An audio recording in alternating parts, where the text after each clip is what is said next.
Right? Put that to the door so the door can't lock close behind you. Right? That's my concern.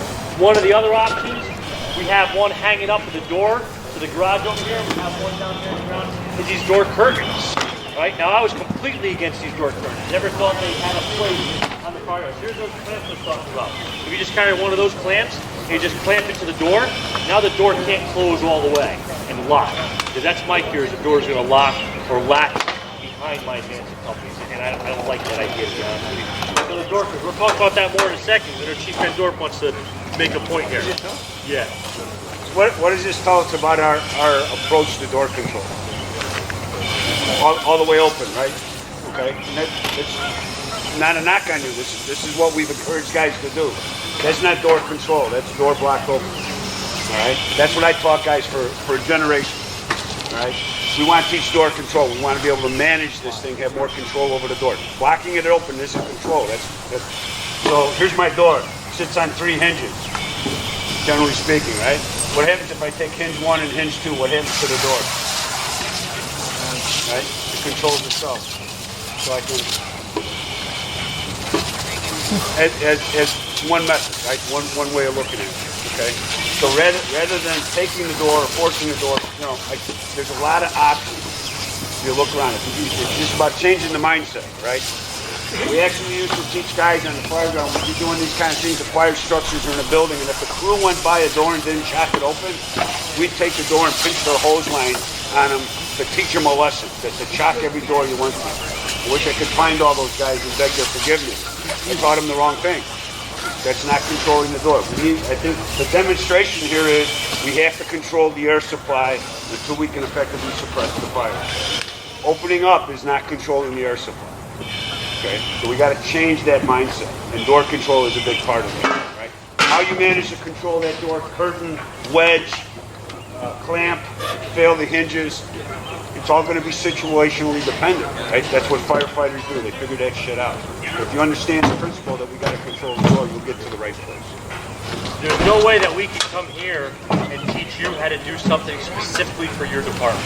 I can't come to you and say, every fire you go to, you have to control the door like this. It's not going to happen. I don't know the first thing about your department.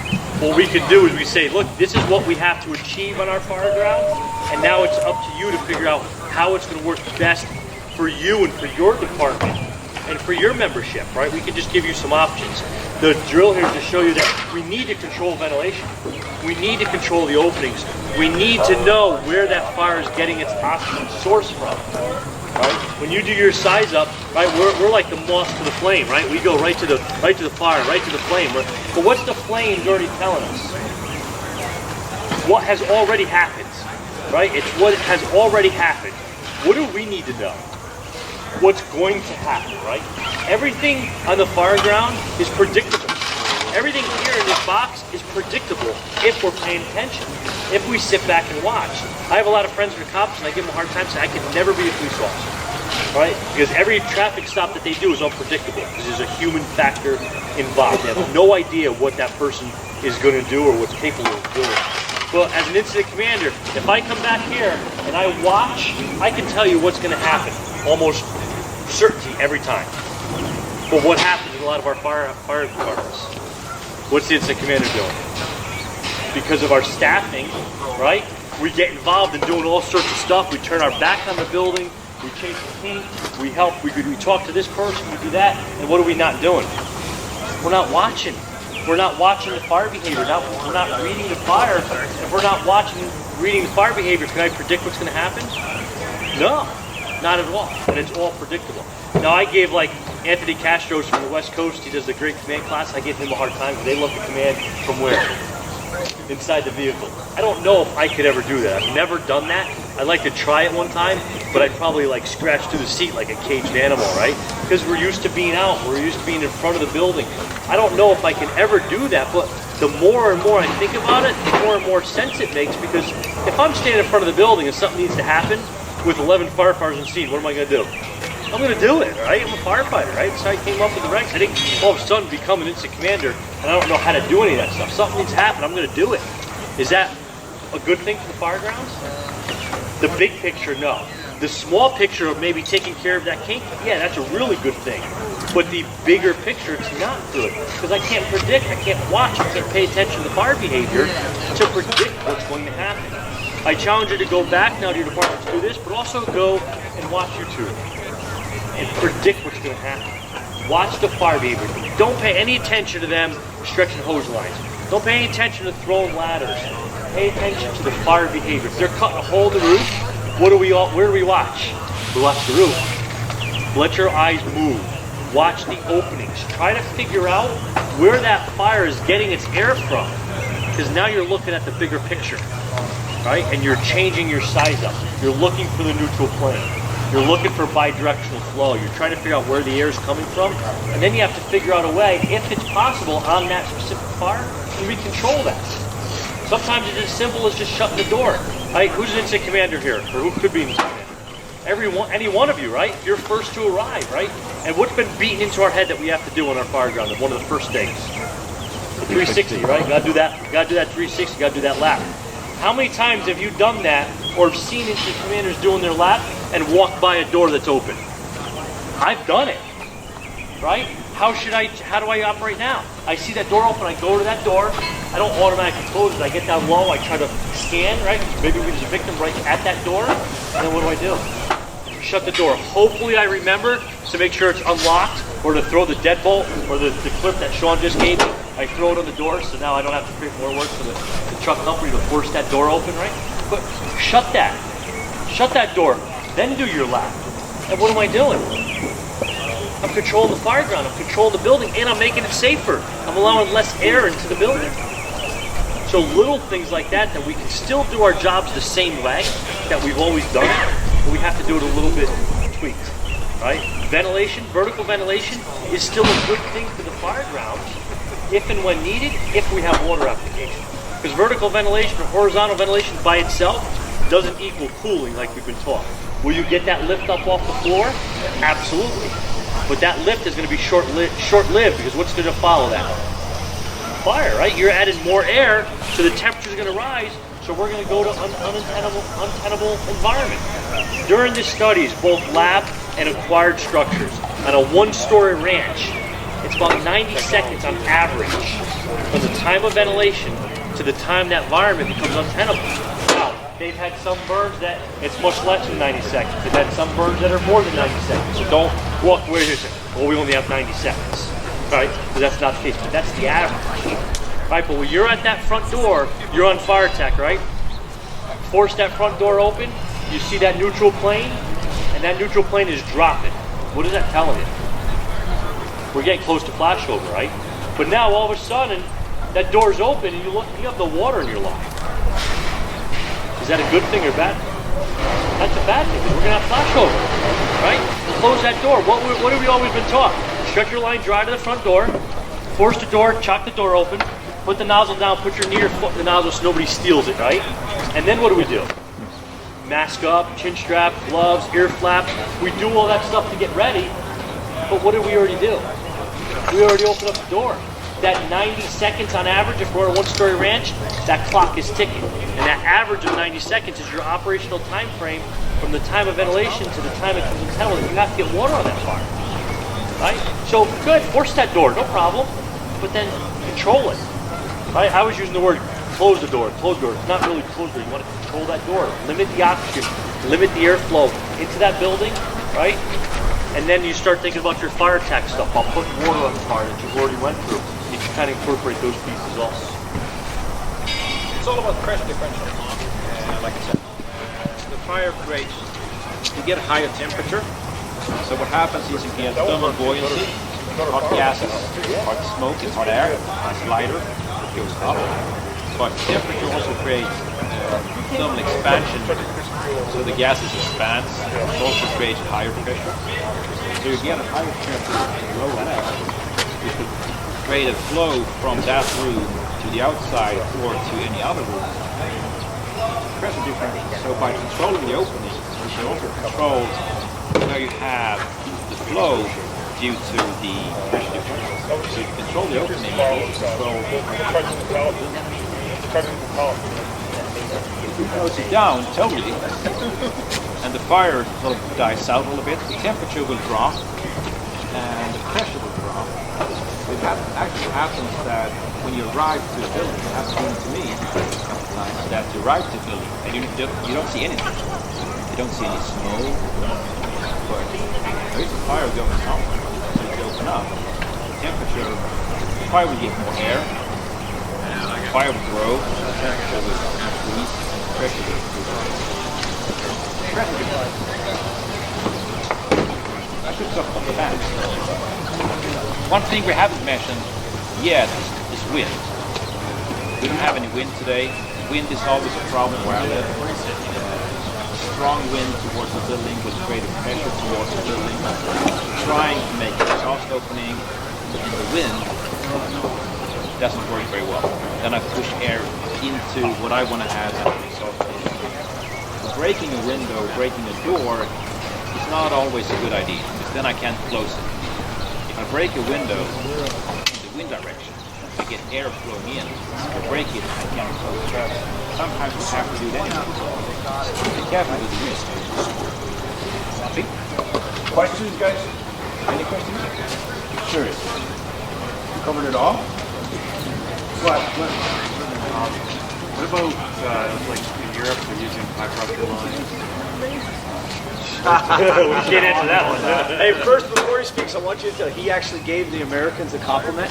He said, I went and watched the LA County. He goes, that's pretty good. I like what they're doing. That's pretty good. You could open the pattern up a little bit, but it's pretty good. That was his. I loved it. So we're actually very similar, right? Pretty close to what we're doing. What you learned with LA County is really close to what they're doing in Europe. You may think it's really far off, but it's kind of a myth. We talked to Shan Rafael from Australia last night, and he was saying that we're really not that far off. It's a myth. People think that we're cooling gases on every fire. I can tell you, it's not true. If I understand right, you used a training nozzle that gave you about 40 gallons a minute, 100 liters a minute, might be better. And that is probably what we use, something in the range of 100 to 500 liters per minute, 40 gallons to 150 gallons on an apartment. So the big difference, like I said, is we do the door control. So the difference would be we don't have 3 guys on the team. We have 5. By law, we need 5. 2 on the inside, 1 on the door, pump operator, and knob. That's the main difference. And the other difference would be flow rate, perhaps, but also cone angle. We're using a straight screw. I would open up the nozzle just a little bit, maybe as much as 30 degrees at the most, because that would give me the reach, but it would also cover more fire gases and more surface. And we're getting more into high pressure, low flow, even lower flow, so we're talking like 80 liters a minute, 50, much of that, gallons, 25 gallons, and 25 bar at the nozzle. I have no clue that.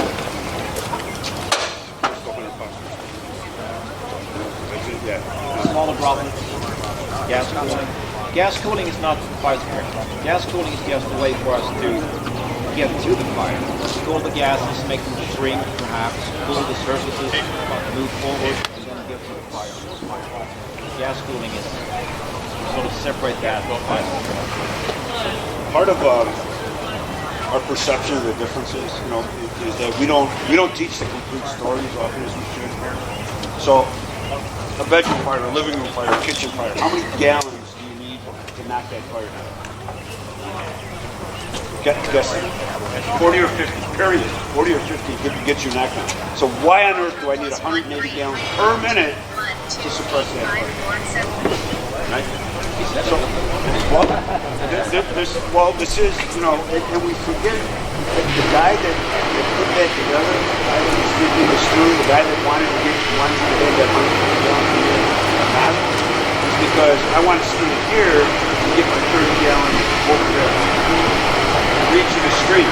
If I want to get 30 gallons in a distance, I often need to start with much more than that because I'm going to have breakover, I'm going to have drop off, I'm going to have all of this stuff.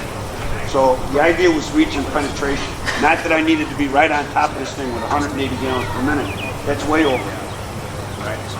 So we have one method, reach, extreme, penetration. They have another method. And actually, we actually both do pretty much the same thing. But the guy that was telling you needed 180 gallons per minute wasn't thinking you need right on top of that 180 gallons per minute at the door to that fire control. He was thinking reach, extreme, and penetration. Okay. So either or works, but don't think that you really need that much water once you're right on top of it, because you really don't. It's nice to have it. Leave it alone.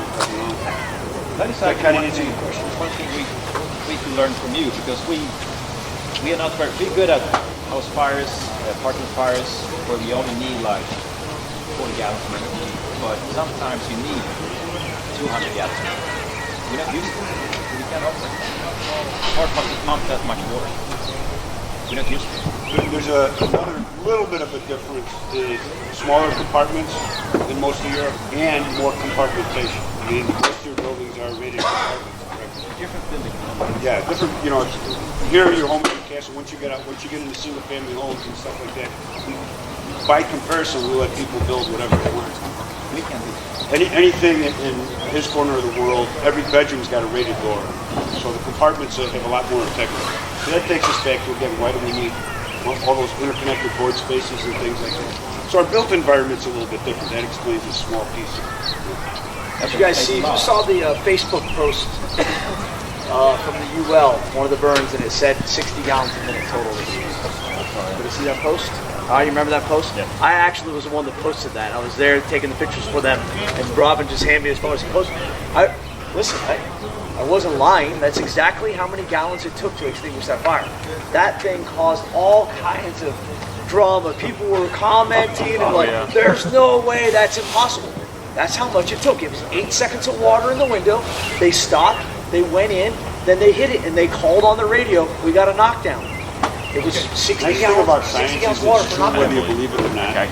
It doesn't matter if the guy, I mean, Yeah. you know, you can do this all day long. This much energy takes this much water to separate. And it's not what we think. Right. There's a formula. You know? It's the gallons per second. Yeah, it's and not the it's gallons per just minute. plain freaking science. You know, it's going to be what it's going to be. I'm a big fan of large flow. I have no problem with it. But that's part of my built environment. That's part of my, you know, when you got to go down that 100-foot hallway, I want to be able to reach the end of that hallway with my nozzle. That calls for a straight stream or a smooth bore. It calls for a larger flow because I want that reach. I want that penetration. You know, so a lot of it has to do with what you're dealing with. Yes, sir. You see, it's 25 bar. Yes, that's muscle. 365. Yeah, that's about 200. Yeah, well, yeah. You know what's a funny thing? I come from Chicago, where in the 60s they probably had a dozen high-pressure rigs in the city. It was a popular thing for a long time in a lot of the city. Exactly that. They had 600-pound engines. They were hard lines, high pressure, and the guys hated them. The standard guys hated them because they stole all their fire equipment. That was because it was fast, right? They didn't have to lead out. There was a faster line to lead out. It was easier to control. They could get right out half the thing. They hated the high pressure. We got the high. He said it. But I mean, it's true, right? So all of this stuff gets to be, you know, some people thinking, oh no, we've always done it this way. I got news for you. You got your fucking sense of history is about 10 years. I'm serious, right? You go back far enough and you open up your brain a little bit. Here, I'll give you another one. Lloyd Lehman, the whole guy that invented fight it from the 100-valve side and all this kind of stuff. Lloyd Lehman, Ricio VS, you guys familiar with that? Okay, this was the guy that invented this shit, right? He also told us, or tried to tell us, that the American Fire Service will never make any advances until they understand the gross inefficiency of the smoothbore nozzle. Okay? So we conveniently forget that part of Lloyd Lehman. We like to remember the parts we're still happy with, but that part we forget. All right? Lloyd Lehman was all about 30-degree cones on a fog line inside the building. Get in there and whip that thing around and move in on your fire. So Ricio VS was great. That part is great, but the fog nozzle part we don't want. You see what I mean? So if you... We have None of this is really all that We needs. have smoothbore as well. Oh yeah. The largest one is like 22 millimeters. Chief, when is your classroom? Tomorrow at 8 o'clock. So I don't know if anybody's doing classrooms tomorrow, but Workshop. Intelligent interior attack. I love it. So, All right, I'm sorry, I'm done. no, you're awesome. No, I love great. it. That's This why is you're why you're here. here. It's great. You guys have any more questions for Yes, Chief sir. Van Dorn? So controlling it in this sort of environment is good, but now what about when you have a balloon frame where you got fire running throughout the building? Sure. So how do you mean controlling it is? Well, not controlling it, but you're changing, the flow. You know when it's compartmentalized, but now that you have it, you're chasing it through places. It gets a lot more difficult. It gets a lot more difficult. You need more manpower. You need to understand how is the building connected, right? So the more you understand about building construction, the better off you are. You can anticipate where's this thing going to go. But void spaces are just little compartments, right? So one of the things that gets us in trouble on balloon frames, we ventilate ahead of our suppression. We open up too much and ventilate too little. When the fire's contained in those compartments, in those void spaces, yeah, it's going to burn, yeah, it's going to flow, but it's going to be very inefficient, right? Because it's not getting a lot of air. If I can control the air, if I understand the importance of airflow, and I don't go dropping the whole basement ceiling, and I got all, think about a Weber grill, right? And you can control it from either end. Either slow down on that roof or stop it at the, but you've got to control the airflow until you can get stuff wet. That's the And problem we we miss have. that. I mean, a content fire, a roof fire, that's fairly easy to route. Right. You do it within half a minute or so. Once it's inside the structure, we have problems with that. What's coming, and we've been using that for several years actually, is what we call a fog nail. It's like a tube this long, this thick, with holes. You just stick it in the wall. It's like a piercing nozzle. Yeah, exactly. And you just need a low flow, just a little amount of water, but you have to put it in the right spot. So if you can hit the right spot, you put the fire out. The problem is finding the fire.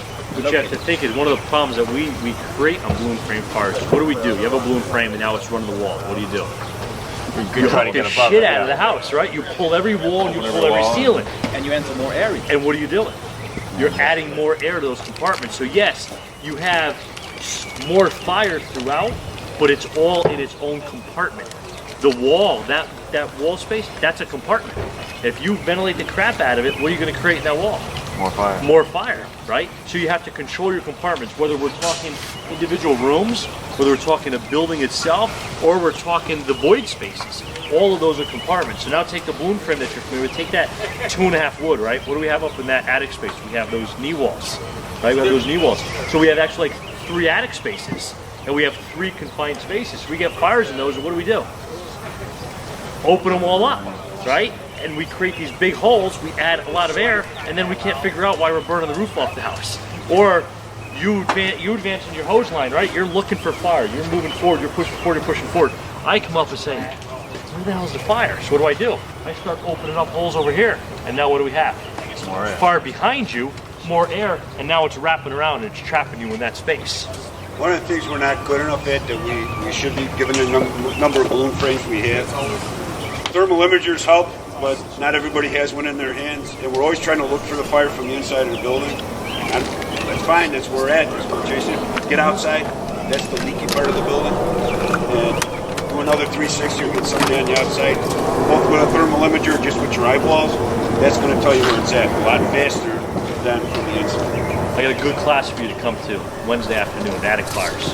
Now the instructor's not all that good, but we'll talk about some compartments and attic fires that may help. You're on. I have 0 balloon frame in Georgia. We have maybe 10 houses in our entire county that have balloon frame, some of the older stuff, but very little. But we got lots of fires that get into the attic spaces and the big open attics, and we do the same thing. We get in there and I have to stop my guys like, whoa, stop pulling ceiling, hang on just a second. Small hole, let's put a little water up in there, cool the attic space off, because what happens when we start pulling the big holes, we light it off, and you guys have seen like these attic explosions that are occurring, dropping down, drywall's coming on top of guys, because we're ventilating ahead of ourselves. We get in there, we start pulling the hell out of the ceiling. Man, small hole, a little bit of air, get some water in there, cool it off, and then pull some more. One of the things that I hope you saw, You get water without adding air. no, that you saw with the box, that you can help you guys understand it and re-emphasize it. Because we pull up on something and we see it blowing out the roof or blowing out a high window, we think, well, it's vented, we're good, we're okay. So we go in the door with the band in, we leave the front door open, and we don't appreciate the fact that when you open low, you just made it that much more efficient. So venting doesn't mean vented.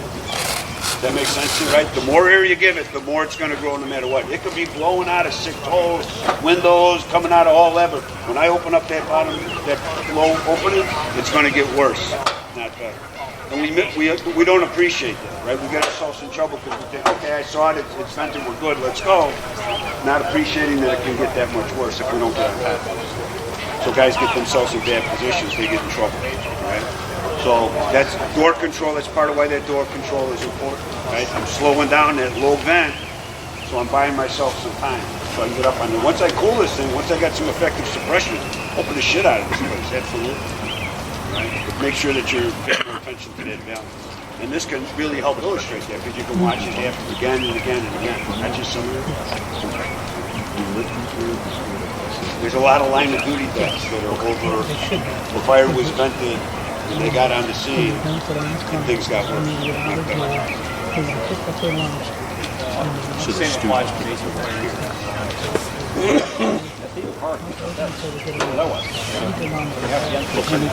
Yeah, do you have basements where you have no exterior entry at all? Right, that's a really big problem for you. Do you have windows in those basements at all? Or is it cellar? Okay, so, but you got to find a way to get through it. You really do, all right? You got a couple of choices. One, you get a line inside, you get on top of that basement just to hold it. Not to try to go down the stairs, and then you try to find what quadrant is this thing located in? Can I fail a window and get some water on this thing? Get this thing cooled down a little bit before I try to push down the chimney. Cellar nozzle or some option, something like that. But it's getting worse and worse again because of the amount of food. And if nothing else, if you feel like you have no choice but to go down those interior basement stairs, be absolutely certain that you're controlling all that you deny any of that ventilation. You're going to want it, you're going to think it's good, and somebody's going to want to do it for you. But that's just, while you're going down, you let somebody take a low opening, and that's to fucking stack a line of duty desk with that. That's just incredible. You don't want that. It's only going to get worse, and it's going to get better. So you got to control that low opening if you're going to make that point. And then you really got to think, is it worth the risk? I mean, really, am I just here to prove that I can do it, or is there something that makes this worth the risk? Because a lot of times, you guys ever have, you even have the capability of high expansion foam? Okay, think about it. For those kind of basement fires, that's something you ought to be thinking about. All right, you just bottle this thing up, you put a lot of foam down, and if you do it early enough in the operation, that's how you get your basic suppression. And then, as the foam blanket starts to decompose, then you go and finish the job. But for basement fires, high expansion foam is you can do it. Well, I don't even know if we have that. I've never seen it, Mark. I just want to backtrack a little bit, go back to the fire behavior piece. I was just thinking something that we missed talking about. The differences between a ventilation controlled fire or a fuel controlled fire. If we take some of this straw, this hay, this fuel, put it out here and light it on fire, we have our ignition, we have our growth, we have our fully developed phase. As that fuel starts to be consumed, right, what happens? The fire gets smaller because it's fuel controlled, right? We only have so much fuel to burn. When we get to our houses and our homes, do we have a fuel controlled fire in our homes? No, because we put plenty of shit in our houses, right? We load it up with all sorts of stuff, so we have plenty of fuel. Some will feel that we can only achieve a ventilation limited fire in new construction because the houses are really tight and really sealed up. Well, yes, the case, but we can also achieve that, and we do see that in older homes as well because of the contents. The contents, like Stefan was showing you this morning, how they burn so much, so fast and so rapid, the plastics and the polystyrenes, that they burn faster than even a house like mine that was built in 1952, and it's a little bit leaky, right? That can draw air in. It can only draw so much air in.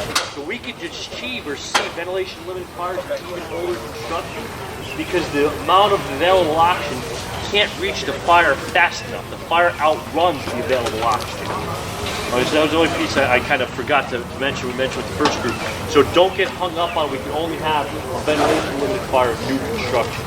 That will increase the chances of us seeing ventilation limited fires, but we can also have that in older homes as well. We saw that here. This is far from tight, right? We saw some ventilation-induced flashovers with a Class A material, right? A little bit of hay, a little bit of straw, and the off gassing from the OSB, and we created some ventilation flashovers, right? Ventilation-induced flashovers in this little dot house already today. So you can see that in a house that was built in the 1900s, depending on what date. stuck differently, right? And that's a variable that we don't know. We don't know what's on the other side of the threshold. We don't know the context. We can predict it, but we could be wrong. Okay, so you guys are going to where next? Search, okay? We have rehab set up over here, so make sure you grab some stuff. Thank those volunteers for being here. And move on out. Thank you very much. Thank you very much.